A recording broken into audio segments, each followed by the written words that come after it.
안녕하세요. 오늘 저희가 함께 살펴볼 자료는요. 직장 내 소통에 관한 흥미로운 블로그 글입니다. 네, 안녕하세요. 특히 천천히라는 이 단어 하나가 있잖아요. 네. 이게 어떻게 큰 오해를 불러일으킬 수 있는지 실제 사례를 통해서 보여주고 있어요.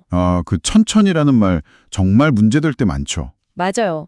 같은 말을 써도 사람이 다르면 완전히 다른 그림을 그리게 되는 경우 혹시 경험해 보신 적 있으신가요, 여러분? 저는 많았던 것 같아요. 이 글이 바로 비트겐슈타인의 언어 게임이라는 개념을 가져와서 이런 상황을 설명하는데요. 네, 그 개념이 딱 들어맞죠. 오늘 저희 목표는 이걸 통해서 직장에서 명확하게 소통하는 게 왜 중요하고 또 어떻게 하면 오해를 줄일 수 있을지 그 핵심을 좀 파악해 보는 겁니다. 좋습니다. 아주 중요한 주제네요. 자, 그럼 이제 이야기 속으로 한번 들어가 보죠. 어떤 팀원이 상사한테 지시를 받았어요. 옆 팀에서 요청한 자료를 천천히 주라고요. 네, 천천히. 여러분이라면 이 말을 어떻게 해석하시겠어요? 글쎄요, 사람마다 다를 텐데요. 이 팀원이 옆 팀에서 자꾸 재촉하니까 한 3일 만에 자료를 넘겨줬어요. 네, 보통 그럴 수 있죠. 재촉하면 빨리 줘야 할 것 같으니까요. 근데 나중에 상사한테 엄청 질책을 받았다는 거예요. 아니, 왜 그랬을까요? 왜죠? 3일이면 빨리 준 거 아닌가요? 상사가 생각했던 그 천천히는요, 놀랍게도 한 달 뒤였다는 겁니다. 한 달이요. 와, 네, 3일하고 한 달이라니. 같은 단어인데 이 생각하는 시간의 길이가 이렇게 다를 수 있다니? 이게 바로 문제의 시작이었던 거죠. 정말 그렇죠. 바로 그 지점인데요. 블로그 글에서도 지적하듯이 이게 바로 비트겐슈타인이 말했던 언어 게임이 현실에서 벌어진 아주 대표적인 사례예요. 아, 언어 게임이요? 네. 그러니까 언어 게임이라는 게 어떤 단어의 의미가 딱 사전에 정의된 대로 고정된 게 아니라는 거거든요. 아, 네네. 그 단어가 사용되는 구체적인 상황이나 뭐 우리가 속한 집단 안에서 실제로 어떻게 쓰이느냐에 따라서 의미가 결정된다는 개념이에요. 그렇군요. 그러니까 여기서도 같은 천천히라는 단어를 썼지만 상사하고 팀원 각자의 업무 맥락이나 기대치, 또 이전 경험 같은 게 달랐던 거죠. 그래서 완전히 다른 의미로 해석을 해버린 거예요. 이런 의미의 간극이 결국에는 불필요한 오해를 낳고 감정 속모로 이어지고 심지어는 관계의 불신까지 갈 수 있다는 점이 중요합니다. 듣고 보니까 정말 천천히뿐만 아니라 우리가 흔히 쓰는 말들 있잖아요. 뭐 빨리, 잘 좀, 적당히. 아, 맞아요. 그런 말들. 이런 말들도 정말 사람마다 기준이 천차만별일 수 있겠네요. 특히 저는 이거 알아서 잘 처리해줘 이런 지시 받을 때가 제일 좀 막막하더라고요. 그렇죠. 그런 모호한 표현들이 전부 다 언어 게임의 함정이 될 수 있는 거예요. 단순히 시간 개념뿐만 아니라 뭐 업무의 범위라든지 결과물의 품질에 대한 기대치까지 다 포함해서요. 네. 때로는 명확하게 지시하기가 귀찮거나 아니면 책임을 좀 회피하려는 의도가 숨어 있을 수도 있고요. 그럴 수도 있겠네요. 네. 혹은 그냥 습관적으로 그렇게 말하는 경우도 사실 많죠. 정말 흥미로운데요. 자, 그럼 이런 오해, 이런 언어 게임의 함정을 피하려면 도대체 어떻게 해야 할까요? 블로그 글에서는 어떤 해결책을 제시하고 있나요? 네. 블로그에서는 양쪽 모두의 노력이 필요하다고 강조를 해요.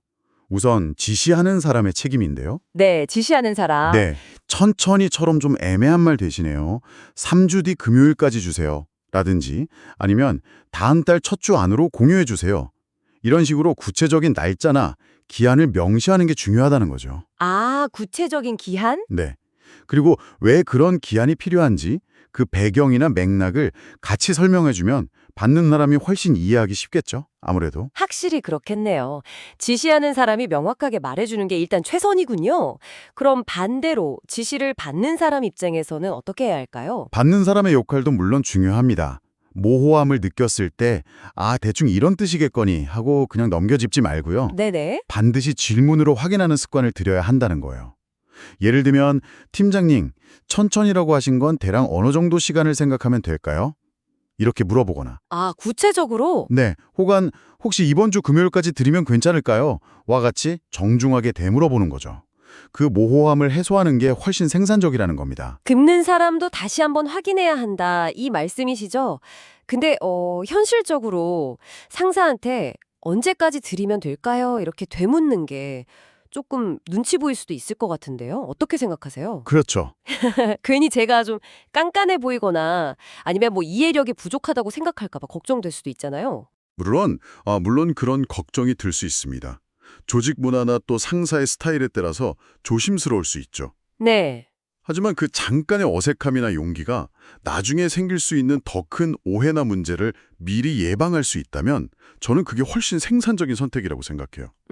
그렇긴 알겠네요. 그리고 질문하는 방식을 조금 더 부드럽게 다듬을 수도 있잖아요.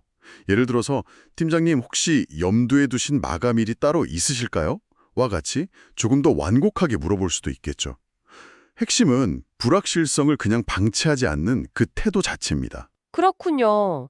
잠깐의 용기가 더 큰 문제를 막는다. 이 말씀이 참 와닿네요. 자, 그럼 이게 우리에게 시사하는 바는 뭘까요? 여러분의 일터에서는 좀 어떠신가요?